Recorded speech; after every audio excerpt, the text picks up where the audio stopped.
Perkenalkan, nama saya Ida Ronaulis Manjuntak, NPM 24210006, kelas PSM 2401, mata kuliah Software Installation dan Network, Prodi Pendidikan Teknologi Informasi, dosen pengampu Bapak Abdul Sani Sembiring, Eskom, Mkom. Oke, ini slide yang pertama. Selamat datang di video kali ini. Kita akan membahas salah satu konsep paling fundamental dalam dunia jaringan, komputer, dan teknologi informasi. Sesuatu yang sebenarnya sudah kita pakai setiap hari tanpa kita sadari. Coba pikirkan sejenak, setiap kali kamu membuka aplikasi WhatsApp dan pesanmu sampai langsung ke temanmu, dan setiap kali kamu membuka Instagram dan feed-nya langsung terupdate. Dan juga setiap kali kamu belanja online di Tokopedia, Shopee, lalu tertransfer dengan m-bankingmu, atau bahkan waktu kamu main game online bersama teman-teman, semua itu dibaliknya bekerja dengan prinsip yang sama. Prinsip itu dinamakan client server. Oke, materi kita hari ini adalah client server. Oke, kita lanjut kepada slide yang kedua. Pertanyaan yang pertama yang harus kita jawab adalah, apa sih itu client server? Oke, secara definisi, client server adalah sebuah model arsitektur komputasi yang membagi tugas atau beban kerja antara dua pihak yang berbeda perannya. Pihak pertama disebut klien. Klien ini adalah pihak yang meminta layanan atau sumber daya yang bentuknya bisa macam-macam loh. Bisa berupa komputer, laptop, atau bahkan aplikasi software yang berjalan di perangkat tersebut, seperti browser, Chrome yang kamu pakai sehari-hari, atau aplikasi banking lewat HP Anda. Pihak yang kedua itu ada server. Server ini adalah pihak yang menyediakan layanan atau sumber daya yang diminta oleh klien tadi.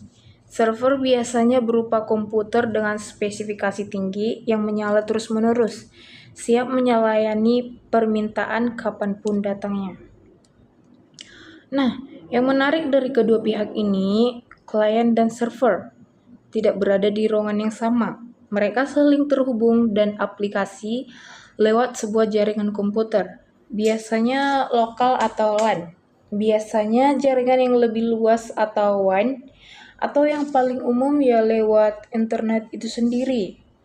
Supaya lebih gampang dibayangkan, mari kita pakai analogi sederhana. Anggap saja kamu berada di restoran ya. Nah, kamu sebagai pelanggan memesan makanan di pelayanan. Nah, tindakan memesan ini dalam istilah teknis kita sebut sebagai request atau permintaan. Lalu permintaan itu diteruskan ke dapur.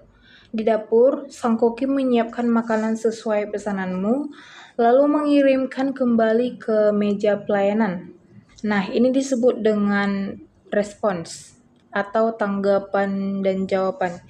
Di sini kita bisa melihat kalau ada request, ada respons. Kalau tidak ada respons, berarti tidak ada request. Oke, jadi kalau kita kaitkan dengan dunia digital, kamu akan memesan itu berperan sebagai klien. Dapur dan koki yang menyiapkan pesanan itu berperan sebagai server. Dan layanan yang mondar-mandir membawa pesanan serta makanan itu. Ibaratnya adalah jaringan yang menghubungkan keduanya. Simpel kan? Tapi dari konsep sederhana inilah disebut infrastruktur digital dunia modern dibangun. Nah, coba Anda bayangkan kalau konsep yang tadi tidak ada. Setiap perangkat yang harus menyimpan dan mengolah semua data sendiri-sendirian tanpa adanya pusat yang terintegrasi, data tidak sinkron, susah diperbaharui dan susah diamankan. Nah, justru karena adanya pemisahan peran yang jelas antara klien dan server inilah banyak hal yang jadi mungkin. Data bisa terpusat, bisa diperbaharui sekali dan langsung berlaku untuk semua pengguna, dan bisa diamankan lebih fokus di satu titik. Inilah kenapa konsep ini begitu penting untuk dipahami, terutama kalau kamu tertarik dengan dunia pengembangan software atau jaringan komputer.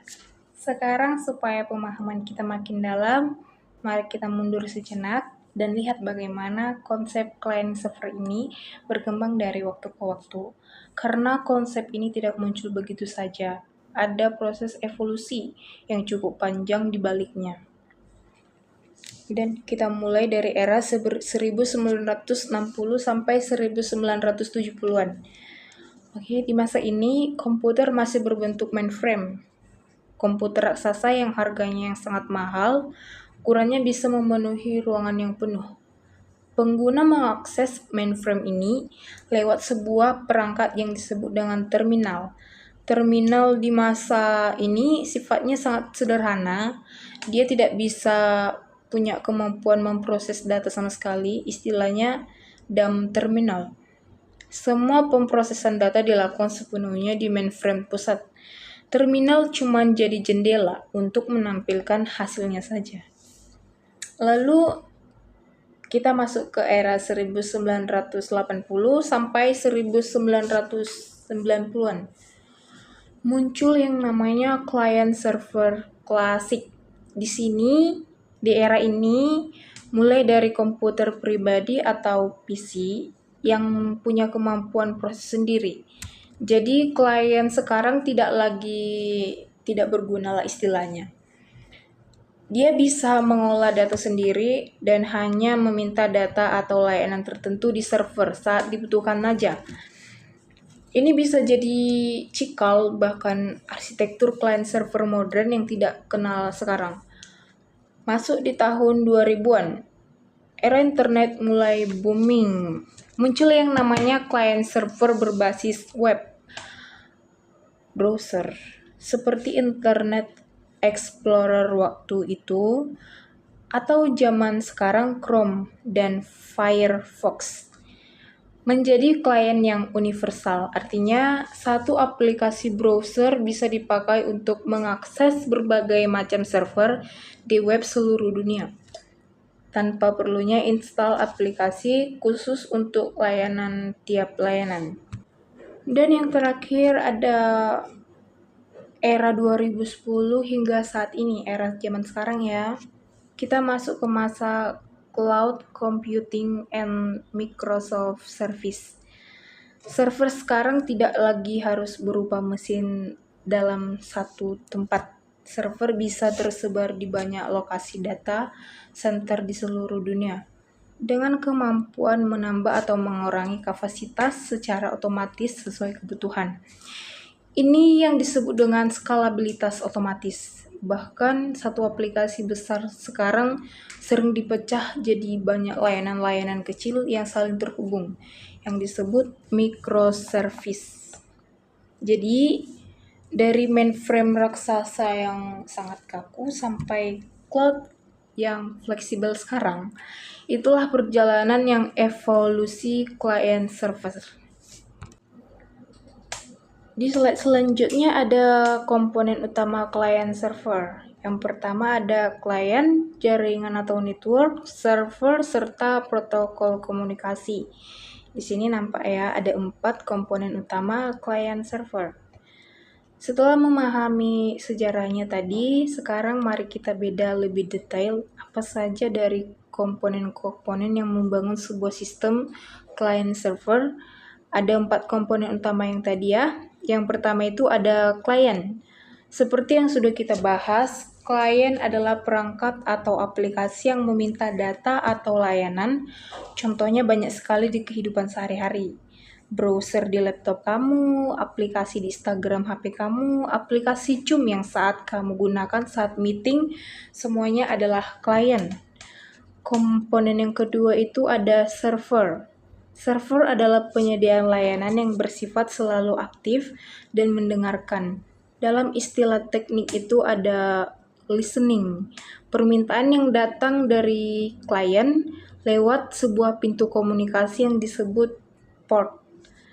Satu server bisa melayani ribuan bahkan jutaan klien sekaligus, tergantung kapasitasnya. Ada yang ketiga, jaringan atau network.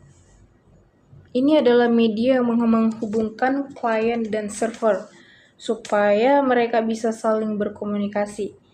Bentuknya bisa berupa kabel dengan fisik seperti kabel Ethernet yang bisa dipakai di kantor dan di warnet. Bisa juga berupa nirkabel lewat sinyal Wi-Fi. Atau paling luas cakupannya lewat jaringan internet global. Dan yang keempat ini ada komponen protokol komunikasi. Coba Bayangkan begini, kalau klien bicara pakai bahasa yang berbeda dengan server, mereka tidak akan bisa saling mengerti. Nah, protokol inilah yang berperan sebagai bahasa yang atau aturan standar, supaya klien dan server yang mungkin dibuat oleh perusahaan berbeda dengan sistem operasi berbeda tetap bisa saling berkomunikasi dengan lancar karena adanya protokol komunikasi tersebut. Jadi keempat komponen ini, klien, server, jaringan, dan protokol harus ada dan bekerja dengan baik supaya sistem klien server bisa berjalan dengan semestinya. Kalau salah satu darinya bermasalah, misalnya jaringan terputus atau protokolnya tidak cocok, maka komunikasi antara klien dan server pun akan gagal. Selanjutnya kita masuk ke cara kerja siklus request response. Di sini ada 5 cara kerjanya ya. Kita akan bahas step by step bagaimana sebenarnya proses komunikasi antara klien dan server ini terjadi. Proses ini disebut siklus request response dan terjadi dari 5 langkah utama. Yaitu ada langkah pertama, klien mengirim request atau permintaan. Contoh paling gampang, kamu mengetikkan alamat website, misalnya www.com, di address browser kamu, lalu menekan enter. Dan langkah kedua tidak langsung sampai ke tujuan begitu saja ya. Dia harus melewati perjalanan yang panjang dulu lewat jaringan. Mulai dari router rumah kamu, diteruskan ke ISP atau penyedia layanan internet kamu, sampai akhirnya sampai ke server tujuan yang lokasinya bisa saja di negara lain. Lalu langkah ketiganya ada setelah request itu sampai, server akan menerima dan memprosesnya. Server akan mengecek permintaan untuk halaman apa, data apa yang dibutuhkan, lalu menyediakan jawabannya. Oke, yang keempat itu ada server mengirimkan kembali hasilnya ke silent dalam bentuk respon. Respon ini bisa berupa halaman web yang lengkap dengan gambar dan teks. Bisa berupa data mentah seperti JSON, atau bisa juga berupa file yang diinginkan kamu download. Yang kelima ada klien. Yang terakhir ada klien. Dalam hal ini, browser kamu menerima respon tadi, lalu menampilkan ke layar supaya kamu lihat dan gunakan. Yang menarik dari proses 5 langkah ini biasanya terjadi dalam hitungan detik loh, milidetik saja. Sangat cepat kan? Sampai kita nggak sadar apa proses rumit ini di baliknya. Tapi ada 2 proses yang tersembunyi yang terjadi sebelum data benar-benar dikirim yang jarang dibahas orang. Yang pertama namanya ada DNS lookup. Ini adalah proses menerjemahkan nama domain yang mudah diingat manusia, seperti www.com, menjadi alamat IP yang berupa deretan angka, yang sebenarnya dipahami oleh komputer, misalnya seperti angka 192.168.111. boleh dicek di internet ya. Yang keduanya ada TSP, Three-Way Handshake. Ini adalah proses jabat tangan antara klien dan server untuk membuka koneksi resmi sebelum data dikirim. Prosesnya ada 3 tahap. Yang pertama ada klien mengirim sinyal SYN. Yang kedua ada server membahas atau membalas dengan SYN ACK. Lalu yang terakhir adalah klien menginformasi lagi dengan ACK. Setelah handshake 3 tahap ini selesai, barulah koneksi benar-benar terbuka dan data ini mulai mengalir. Supaya lebih jelas, mari kita coba runtutkan semuanya jadi satu contoh utuh. Misalnya, kamu mengetik www.com di browser lalu menekan enter. Yang terjadi kira-kira begini. Yang pertama, browser kamu melakukan DNS lookup untuk mencari tahu alamat IP dari www.com tadi. Setelah dapat alamat IP-nya, browser kamu melakukan three-way handshake yang server di alamat IP tersebut untuk membuka koneksi. Setelah koneksi terbuka, barulah browser mengirimkan request resmi, meminta halaman website. Server memproses menyiapkan halaman HTML, gambar, dan berkas pendukung lainnya, lalu mengirimkan semuanya kembali sebagai respon. Terakhir, browser kamu menyusun semua berkas itu menjadi tampilan halaman website yang utuh, yang akhirnya kamu lihat di layar. Semua proses ini dari awal sampai akhir biasanya cuma butuh yang selanjutnya ada kurang dari jenis arsitektur client server. Sekarang kita masuk ke topik sedikit lebih teknis, yaitu jenis-jenis arsitektur client server.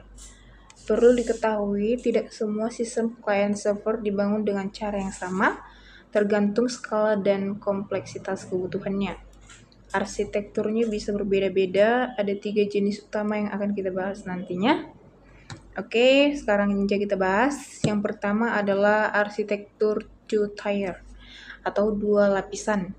Ini adalah bentuk paling sederhana di mana klien terhubung langsung ke server. Misalnya, langsung ke server database. Kelebihannya, arsitektur ini mudah dibangun dan dapat cepat untuk sistem berskala kecil, tapi kekurangannya ketika sistemnya harus berkembang jadi besar, arsitektur ini jadi sulit untuk di-scale atau ditingkatkan kapasitasnya karena semua beban kerja jadi bertumpu di 2 titik saja. Yang kedua ada arsitektur three-tier atau 3 lapisan. Di sini ditambahkan 1 lapisan lagi di tengah-tengahnya dan disebut dengan lapisan application atau logika bisnis. Jadi urutannya jadi begini. Lapisan pertama ada presentation, tampilan yang dilihat pengguna. Lapisan kedua adalah application atau logik, tempat semua aturan dan proses bisnis dijalankan. Dan yang terakhir, lapisan ketiga adalah data, tempat data disimpan di database. Dengan memisahkan ketiga lapisan ini, sistem bisa jadi lebih aman karena penggunaan tidak bisa langsung mengakses database. Sistem juga jadi lebih mudah dikelola dan dikembangkan karena masing-masing lapisan bisa diubah secara independen. Dan yang ketiga ada arsitektur n-tier atau multi-tier. Ini adalah pengembang lebih lanjut dari three-tier dengan menambahkan lebih banyak lapisan lagi sesuai kebutuhan.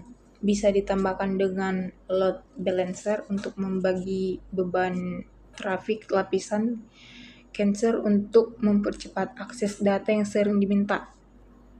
Atau dipecah jadi banyak microservice yang masing-masing menangani satu fungsi spesifik. Arsitektur seperti ini biasanya dipakai untuk sistem berskala yang sangat besar, seperti platform e-commerce, raksasa atau sistem perbankan digital nasional, yang harus melayani jutaan pengguna secara bersamaan tanpa boleh down. Tapi Jadi semakin besar dan kompleks sebuah sistem, semakin banyak juga lapisan atau tier yang biasanya dibutuhkan. Supaya sistem itu tetap stabil, aman, dan bisa berkembang mengikuti pertumbuhan penggunaannya.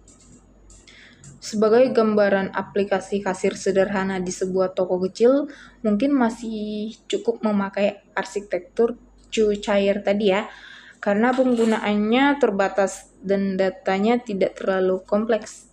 Tapi coba bandingkan dengan aplikasi marketplace besar yang harus melayani jutaan transaksi setiap harinya dari berbagai kota bahkan negara. Aplikasi seperti ini sudah pasti memakai arsitektur entire dengan banyak lapisan tambahan. Supaya kalau satu bagian dari sistem mengalami gangguan, bagian yang lainnya tetap bisa berjalan normal dan penggunaan tidak merasakan dampaknya sama sekali. Yang selanjutnya, jenis-jenis server berdasarkan layanan. GERD 8 jenis server. Nah, tadi sudah bahas kalau server itu adalah penyediaan layanan. Tapi server itu sendiri banyak sekali jenisnya, tergantung layanan spesifik apa yang dia berikan. Mari kita bahas satu persatu ya. Pertama ada web server.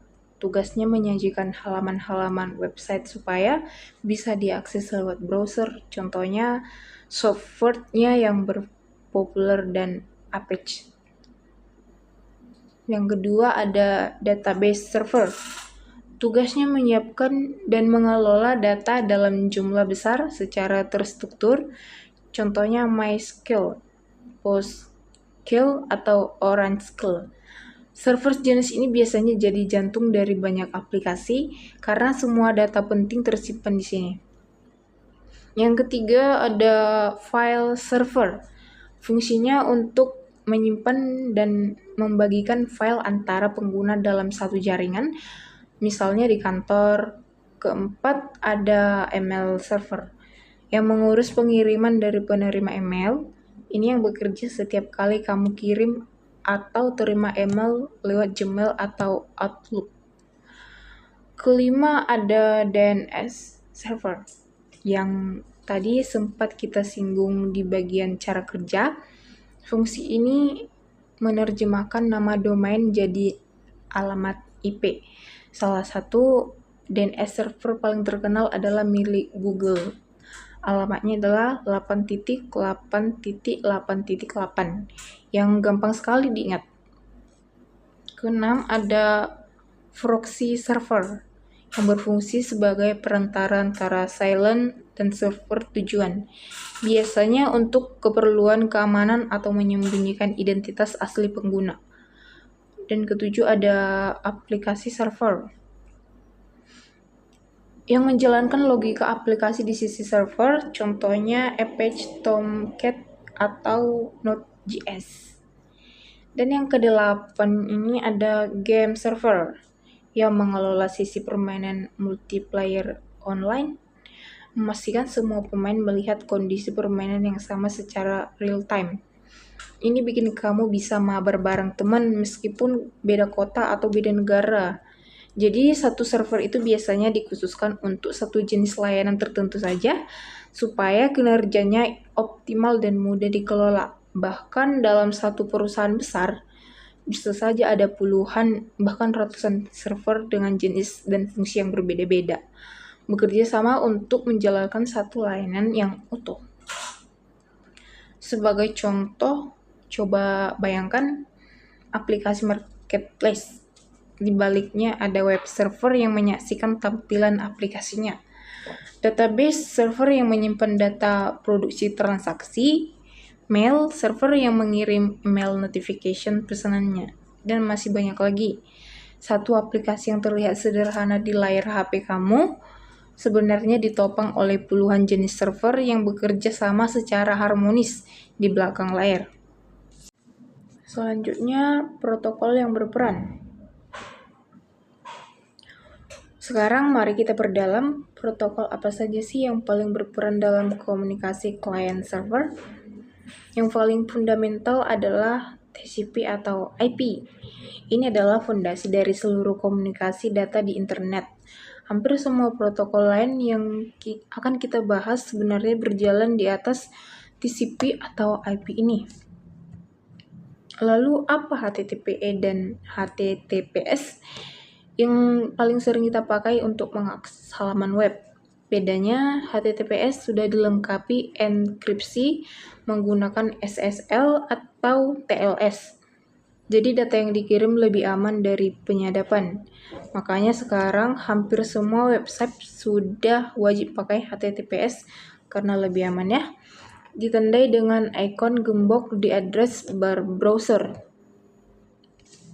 Selanjutnya ada HTTP dan SFTP yang dipakai khusus untuk transfer live. Selanjutnya ada HTTP atau SFTP yang dipakai khusus untuk transfer file antara klien dan server. Misalnya waktu developer website mengupload file-file websitenya ke hosting. Ada juga SMTP, IMAP, dan POP3. 3 protokol ini bekerja sama untuk urusan email. SMT untuk mengirim email, sedangkan IMAP dan POP3 untuk mengambil atau menerima email dari server. Lalu protokol DNS yang sudah kita bahas sebelumnya menerjemahkan nama domain jadi alamat IP ya. Dan terakhir ada protokol yang modern namanya WebSocket. Protokol ini memungkinkan komunikasi dua arah secara real-time antara klien dan server, tanpa klien harus terus-menerus bertanya ke server. Ini yang bikin aplikasi chat seperti WhatsApp atau web fitur live update di media sosial bisa terasa instan. Jadi setiap kali kamu mendengarkan aplikasi digital apapun, di baliknya ada satu atau bahkan gabungan beberapa protokol ini yang bekerja sama bersamaan, memastikan data sampai ke tujuan dengan benar dan aman. Selanjutnya, client server versus peer-to-peer. Kalau di client server strukturnya terpusat, ada satu atau bahkan beberapa server khususnya yang mengatur semuanya, sedangkan di peer-to-peer strukturnya terdesentralisasi, supaya semua perangkat yang terlibat atau disebut node punya kedudukan yang setara.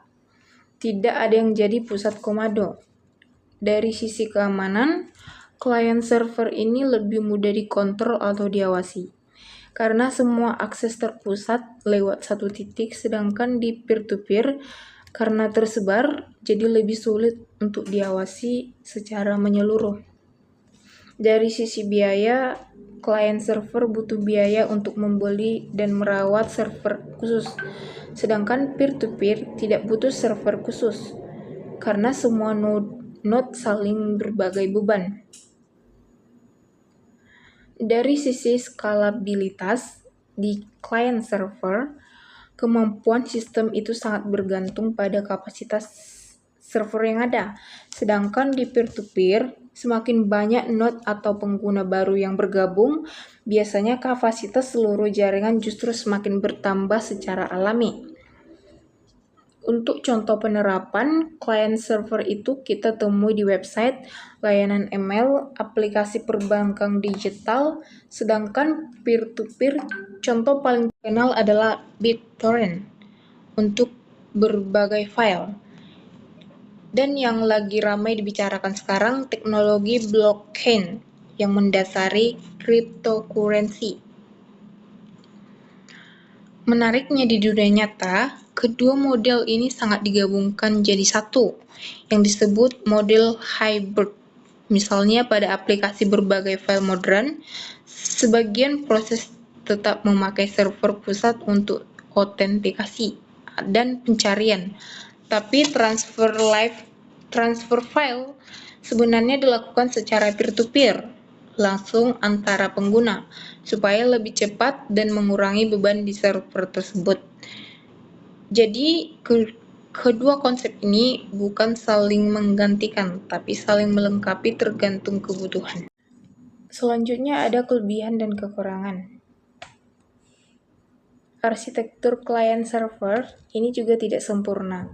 Ada kelebihan, tapi juga ada kekurangannya. Kita bahas kelebihan dan kekurangannya. Dari sisi kelebihan, yang pertama, data jadi terpusat, hingga jauh lebih mudah untuk dikelola. Di backup secara rutin dan diamankan dari satu titik saja. Kedua, kontrol akses jadi lebih mudah. Administrator bisa dengan gampang mengatur siapa saja yang boleh mengakses data. Yang ketiga, ada skalabilitasnya lebih terstruktur. Kalau butuh upgrade, cukup upgrade servernya saja, tanpa harus mengubah semua perangkat klien yang ada. Dan keempat, ada arsitektur ini sangat cocok untuk sistem yang membutuhkan konsistensi data tinggi seperti sistem perbankan, di mana saldo rekening harus selalu akurat dimanapun kamu mengaksesnya. Tapi di sisi lain ada juga kekurangannya. Yang pertama, yang paling krusial, kalau server utama mengalami masalah atau down, maka seluruh layanan bisa ikut terganggu secara total. Ini disebut dengan single point of failure, titik tunggal kegagalan. Kedua, biaya untuk membeli perangkat server dan melakukan perawatan rutin itu relatif tinggi, apalagi untuk sistem yang berskala besar. Yang ketiga, karena sifatnya terpusat, server jadi sarana empuk untuk serangan cyber. Misalnya serangan DDoS yang membanjiri server yang trafik palsu sampai server tidak sanggup melayani permintaan yang asli.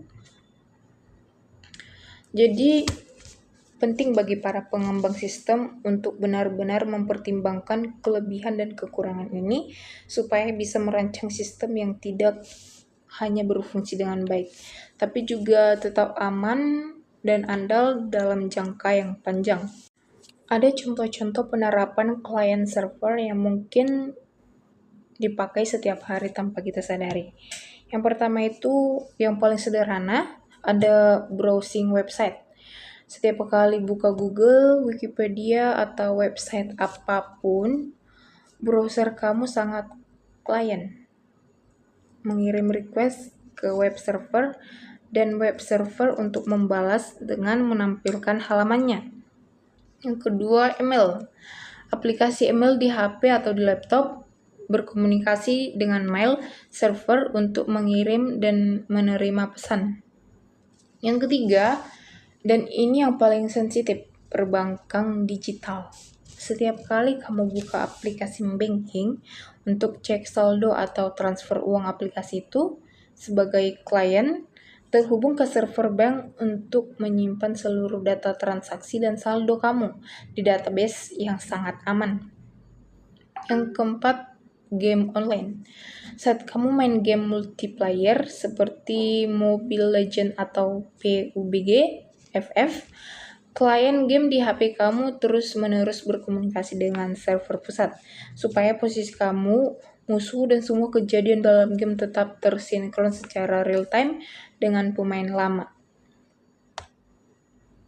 Kelima itu cloud storage, seperti Google Drive atau Dropbox.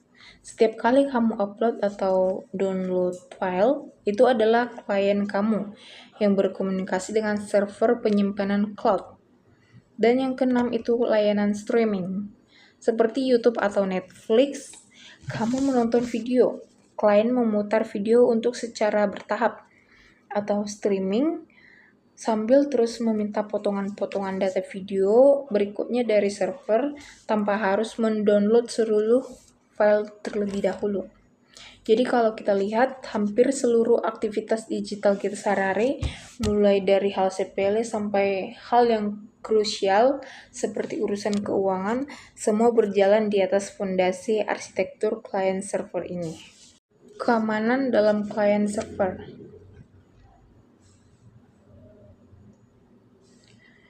Yang pertama ada autentikasi dan otorisasi. Ini adalah mekanisme untuk memastikan hanya pengguna sah yang saja yang bisa mengakses sistem. Biasanya lewat proses login dengan username dan password, penggunaan token keamanan atau kode OTP yang dikirim lewat SMS atau aplikasi authenticator. Yang kedua ada enkripsi SSL atau TLS. Ini berfungsi melindungi data supaya tetap berusaha rahasia saat sedang dikirim melalui jaringan, sehingga meskipun ada pihak yang mencoba menyadap, data yang mereka dapat tetap berupa kode acak yang tidak bisa dibaca. Yang ketiga, ada firewall. Fungsinya menyaring lalu lintas data yang masuk dan keluar dari server, memblokir permintaan-permintaan yang terlihat mencurigakan untuk berpotensi membahayakan sistem. Yang keempat adalah load balancer. Selain berfungsi membagi beban trafik supaya performa lebih optimal, load balancer juga berperan dalam keamanan. Karena kalau satu server diserang atau kelebihan beban, trafik bisa otomatis dialihkan ke server lain yang masih sehat. Dan ada backup dan redundansi. Ini yang terakhir ya. Yang kelima. Ini adalah langkah antisipasi supaya kalau terjadi hal terburuk seperti server utama gagal total, data tetap aman karena sudah ada salinannya di tempat lain. Dan kelima, lapisan ini biasanya diterapkan secara bersamaan, tidak berdiri sendiri-sendiri supaya sistem klien server benar-benar terlindungi secara menyeluruh dari berbagai jenis ancaman yang mungkin terjadi. Ada perkembangan modern. Sebelum kita masuk ke penutup, mari kita lihat ke depan sejenak bagaimana sih arah perkembangan konsep client server ini di masa sekarang agar yang akan datang. Ada 4 tren besar yang perlu kita ketahui. Yang pertama ada cloud computing. Sekarang server itu tidak lagi harus berupa mesin fisik yang berdiri sendiri-sendiri. Server bisa berupa layanan virtual yang disediakan oleh penyediaan cloud besar seperti Amazon Web Services, Google Cloud, Microsoft Azure. Perusahaan tinggal menyewa atau kapasitas server sesuai kebutuhan, tanpa perlu membeli dan merawat perangkat fisiknya sendiri. Yang kedua itu ada microservice. Alih-alih membangun satu aplikasi besar yang monolitik, sekarang aplikasi besar sering dipecah menjadi banyak lain-lain kecil yang independen, yang masing-masing bertanggung jawab atas satu fungsi spesifik, tapi saling terhubung untuk membentuk satu sistem yang utuh. Yang ketiga ada serverless computing. Ini konsep yang cukup menarik. Bukan berarti benar-benar tanpa server ya, tapi developer tidak perlu lagi repot mengatur dan mengelola server secara langsung. Semua infrastruktur dapat secara otomatis oleh penyedia layanan cloud. Developer tinggal fokus menulis kodenya saja. Dan yang keempat ada edge computing. Konsep ini memindahkan sebagian proses komputasi supaya lebih dekat dengan fisik dengan lokasi pengguna untuk mengurangi jeda atau waktu latensi. Ini jadi sangat penting untuk teknologi masa depan seperti Internet of Things atau IoT dan mobil otonom yang butuh respons secepat mungkin, kadang dalam hitungan milidetik untuk mengambil keputusan. Jadi meskipun konsep dasar tetap sama, klien meminta server melayani, cara implementasinya terus berkembang mengikuti kebutuhan zaman supaya makin efisien, cepat, bisa memahami, menangani skala pengguna yang terus bertambah. Baik, kita sudah membahas cukup banyak hal di video kali ini. Mari kita rangkum sedikit. Kita sudah belajar bahwa client server adalah model arsitektur membagi tugas antara klien yang meminta layanan dan server yang menyediakan layanan dengan komponen pendukung berupa jaringan dan protokol computing. Kita juga sudah bahas bagaimana konsep ini berevolusi dari era mainframe sampai cloud computing, bagaimana siklus request respon bekerja step by step. Jenis arsitekturnya mulai dari 2-tier sampai n-tier. Berbagai jenis server berdasarkan layanannya, protokol pendukung, perbandingan dengan peer-to-peer, kelebihan dan kekurangannya, contoh penerapan nyata sampai aspek keamanan dan tren ke depannya. Sekian materi klien kali ini. Semoga video ini membantu kamu memahami konsep ini dengan lebih jelas dan lebih mendalam. Kalau ada pertanyaan atau bagian masih membingungkan, jangan ragu untuk ditanyakan lagi. Terima kasih untuk menonton sampai selesai. Sampai jumpa di materi selanjutnya.